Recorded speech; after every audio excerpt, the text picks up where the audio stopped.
ஒரு நிமிஷம் நில்லுங்க, அது விஐபிகளுக்கான இடம். உங்க 2 பேருக்கும் விஐபி சீட் வேணுமா என்று நக்கலாக கேட்டாள்.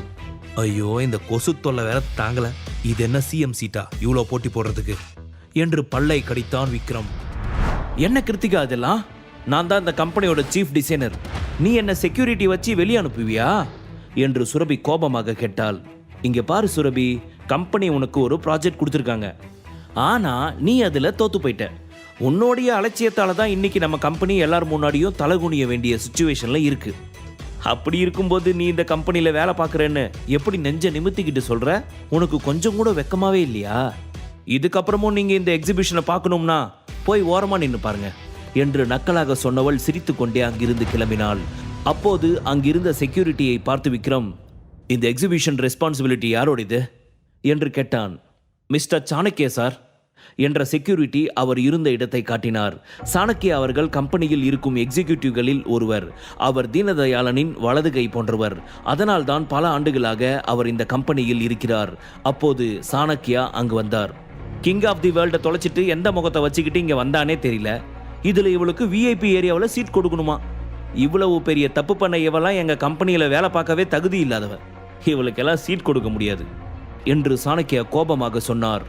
இந்த எக்ஸிபிஷன்ல கிங் ஆஃப் தி வேர்ல்டு இல்லைன்னு யார் சொன்னது என்ற விக்ரம் தன் கையில் ஒரு கிறிஸ்டல் பாக்ஸை எடுத்தான். அந்த பாக்ஸை பார்த்ததும் சந்தோஷத்தில் சுரபியின் கண்கள் பளிச்சிட்டன. அதற்கு நேர்மாறாக சாணக்கியாவின் முகம் வெளிரியது. ஹலோ மிஸ்டர் சாணக்கியா, இன்னைக்கு இங்கே எவ்வளவு பெரிய ஃபங்க்ஷன் நடந்துகிட்டு இருக்கு. ஆனால் நீங்கள் சீஃப் டிசைனருக்கு சீட் அலாட் பண்ணலை. இதுக்கான விலையை நிச்சயம் நீங்கள் கொடுத்தே ஆகணும். அதை பற்றி நான் போர்ட் டைரக்டர்ஸ் கிட்ட பேசிக்கிறேன். இப்போ நீ கிளம்பு என்று விக்ரம் சொன்னான். உன் கையில் இருக்க இந்த பெட்டியில் நகை இருக்கா? இதை நாங்கள் நம்பலாமா? அப்படி இருந்தால் எங்கே திறந்து காட்டு பார்க்கலாம். அப்போ நான் உங்கள் 2 பேருக்கும் விஐபி ஏரியாவில் 2 சீட் அலாட் பண்ணுறேன் என்று கிருத்திகா சொன்னாள். கிருத்திகாவை பார்த்து நமட்டு சிரிப்பு சிரித்த விக்ரம், ஏ கிளி மூக்கி, நீ இங்கே வெறும் டெபுட்டி டிசைனர் தான். எவ்வளவு தைரியம் இருந்தால் உன்னோட சீஃப் டிசைனரை பார்த்து இவ்வளவு திமிரா பேசுவ? உனக்கு கொஞ்சமாவது அறிவு இருக்கா என்று கேட்டான். எங்கே இருக்கும்னு தெரியாமல் லோக்கல் மாதிரி பேசிக்கிட்டு இருக்க. நீ எனக்கு எப்படி பேசணும்னு சொல்லி தரியா? இருடா, நான் உன்னை பார்த்துக்கிறேன் என்று கிருத்திகாவிற்கு விக்ரமின் மீது மேலும் மேலும் கோபம் அதிகரித்தது. சரியா இந்த நேரத்தில் இந்த சங்கர் இங்கே இல்லை பாருங்க. இன்னும் அவன் எக்ஸிபிஷனுக்கு வரல. எங்கே போய் தொலைஞ்சான்னு தெரியல என்று கிருத்திகா சங்கரை திட்டினாள். சரி விடு, இந்த சுரபி எப்படி ஜெயிக்கிறான்னு பார்த்தலாம். அவளை ஜெயிக்க விடாம பண்ண என்கிட்ட இன்னும் நிறைய வழி இருக்கு. பணத்தால் எதையும் சாதிக்க முடியும். அதனால நீ கூலாரு என்று ராகுல் சொன்னான். மறுபுறம் சுரபி, விக்ரம் இருவரும் தங்களுக்கென்று கொடுக்கப்பட்ட சீட்டில் அமர்ந்தனர். விக்ரம் அருகே அமர்ந்திருந்த சுரபி, ராகுல் சாதாரண ஆள் கிடையாது. மேத்தா குரூப் ஆஃப் கம்பெனியோட ஒரே வாரிசு. புருஷோத்தமன் குரூப்போட வைஸ் சேர்மன். நீ இப்படி அவனை தொடர்ந்து இன்சல்ட் பண்ணா அவன் என்ன சும்மா விடுவானா?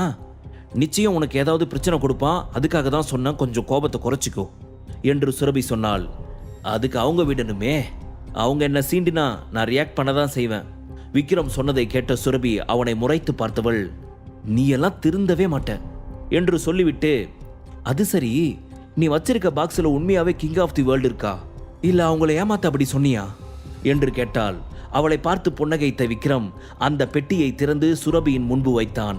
அதை பார்த்ததும் சுரபியின் கண்களில் ஆனந்த கண்ணீர் வந்தது. அந்த சமயத்தில் அவள் அடைந்த மகிழ்ச்சியை வார்த்தைகளால் விவரிக்க முடியாது.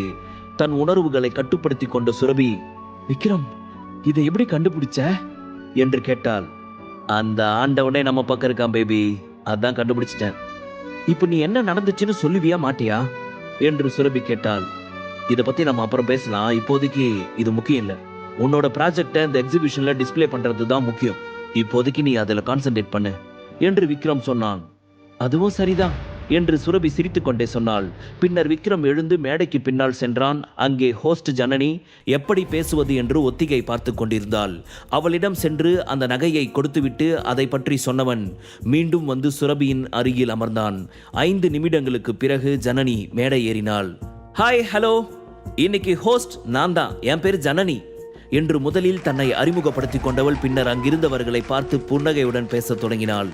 Ladies and gentlemen, welcome to Purushothaman jewellery group exhibition.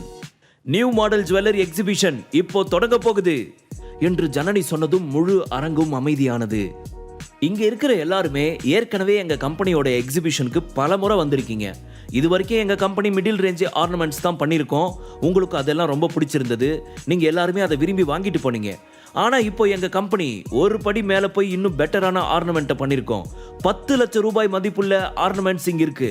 அத புருஷோத்தமன் குரூப் டிசைனர் ஸ்பெஷலா டிசைன் பண்ணியிருக்காங்க என்ற ஜனனி தன் அருகில் இருந்த பெண்களிடம் சைகை காட்டினாள்.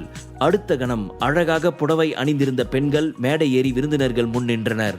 அவர்களின் கைகளில் கண்ணாடி பெட்டிகள் இருந்தன. அதற்குள் விலை உயர்ந்த அழகான நகைகள் இருந்தன. அதை பார்க்கும் போதே அதன் மதிப்பு புரிந்தது. அனைத்து நகைகளிலும் வைரங்களை பயன்படுத்தி இருந்ததால் அந்த நகைகள் ஜொலித்துக் கொண்டிருந்தன. அதன் பிறகு ஜனனிக்கு பின்னால் இருந்த இடத்தில் நகைகள் ஒவ்வொன்றாக வைக்கப்பட்டன. இப்போது விஐபி இருக்கைகளில் முன் வரிசையில் அமர்ந்திருக்கும் நகைக்கடை வல்லுநர்கள் நகைகளின் மதிப்பை பூத கண்ணாடியால் கணிக்க தொடங்கினர்.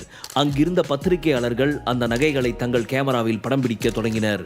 அங்கிருந்த அனைவரையும் பார்த்து புன்னகைத்த ஜனனி, ரொம்ப தேங்க்ஸ். ஐ திங்க் இந்த எல்லா டிசைனும் உங்களுக்கு பிடிச்சிருக்கும்னு நினைக்கிறேன். இப்போ உங்களுக்கு ஒரு சர்ப்ரைஸ். இப்போ நாங்கள் இன்ட்ரடியூஸ் பண்ண போகிற 2 டிசைனும் எங்கள் கம்பெனியோடைய எக்ஸ்ட்ராடினரி ப்ராடக்ட்ஸ். ஒவ்வொரு நகைக்கும் 10 லட்சத்துக்கு மேலே செலவு பண்ணியிருக்கோம். ஒரு நகைக்கு எவர் லாஸ்டிங் லைட்னு பெயரிடப்பட்டுள்ளது. அப்புறம் இன்னொன்று கிங் ஆஃப் தி வேர்ல்டு. இதில் முக்கியமான விஷயம் என்னன்னா, இது 2மே வைரத்தால் செய்யப்பட்டிருக்கு என்றால். அதை கேட்டதும் அங்கிருந்த அனைவரும் கைத்தட்டினர். அப்போது தன் இருக்கையை விட்டு எழுந்து சுரபியின் அருகில் சென்று நின்ற கிருத்திகா, என்ன சுரபி, கைத்தட்டல பார்க்கும்போது இப்போவே நான் இந்த போட்டியில் ஜெயிச்சிட்டேன்னு தோணுதில்ல உனக்கு? அதுதான் உண்மையும் கூட. ஆக்சுவலி நீ ஒரு கேவலமான நகையை பண்ணியிருக்கேன்னு உனக்கு ஏன் புரியல? என் டிசைனுக்கு முன்னாடி உன் டிசைன் எல்லாம் ஒன்றுமே இல்லை. நகை டிசைன் பண்ணுறதுல எந்த எக்ஸ்பீரியன்ஸும் இல்லாத நீ ஏன் கூட போட்டி போடுறியா? இன்னைக்கு தெரிஞ்சுப்ப உன் தகுதி என்னன்னு என்று திமிராக சொன்னவள் பின்னர் தன் இருக்கையில் அமர்ந்தாள். இவ வேணும்னே என்னை அசிங்கப்படுத்துறதுக்காக தான் இப்படியெல்லாம் வந்து பேசிட்டு போறான் என்று நினைத்த சுரபி பின்னர், ஒருவேளை இவ சொல்றது உண்மையா இருக்குமோ? இவளோட நகை டிசைன் கூட என்னோட நகை டிசைன் கம்பேர் பண்ணவே முடியாதோ என்று தன் உதட்டை கடித்தபடி யோசித்தாள். அப்போது, எல்லாரும் ஒரு நிமிஷம் ஸ்கிரீனை பாருங்க என்று ஜனனி புன்னகையுடன் சொன்னாள். அடுத்த கணம் அந்த 2 நகைகளும் திரையில் தோன்றின. ஒவ்வொரு நகையை பற்றிய விவரமும் திரையில் காட்டப்பட்டது. எவர்லாஸ்டிங் லைட் என்பது ஒரு வட்ட வடிவ பெண்டன்ட் ஆகும்.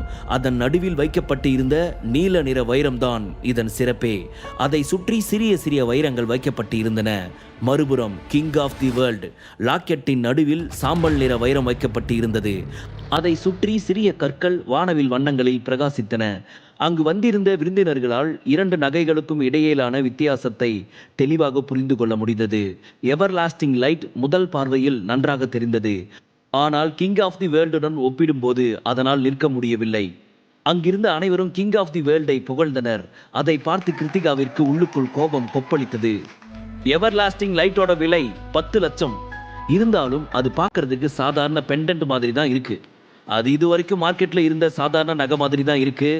ஆனா கிங் ஆஃப் தி வேர்ல்டை பார்க்க அழகாகவும் அதே சமயம் புது டிசைனாகவும் இருக்கு என்று அங்கிருந்த நிபுணர்கள் இறுதி தீர்ப்பை வழங்கினர். சுரபி போன்ற ஒருத்தியால் எப்படி இவ்வளவு நல்ல டிசைனை உருவாக்க முடிந்தது என்று கிருத்திகா ஆச்சரியமடைந்தாள். முழு கதையையும் கேட்டு மகிழ பாக்கெட் FM ஆப்பை டவுன்லோட் செய்யுங்கள். லிங்க் டிஸ்கிரிப்ஷனில் கொடுக்கப்பட்டுள்ளது.